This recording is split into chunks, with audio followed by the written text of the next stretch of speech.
يا عمو، الساعة كام دلوقتي؟ استنى بس، هسأل شات جي بي تي الأول.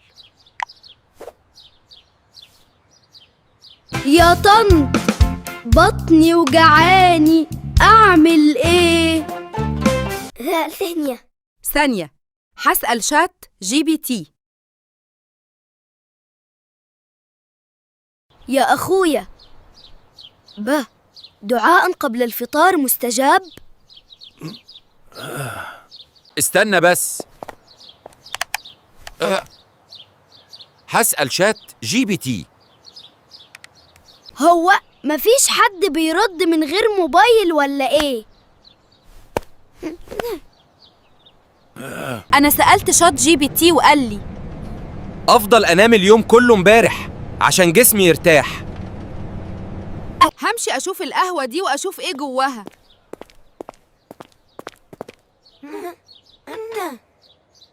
هي الناس دي كلها ماسكة التليفون، بتعمل إيه؟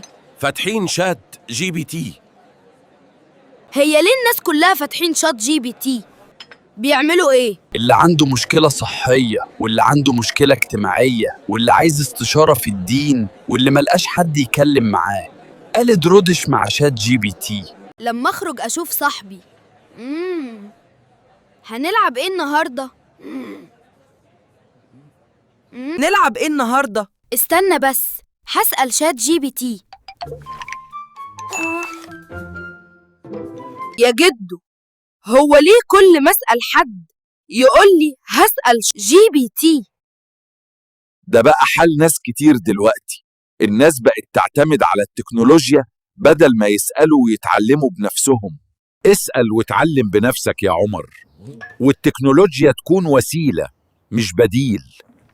خلي بالك على نفسك وتعلم حاجات جديدة كل يوم.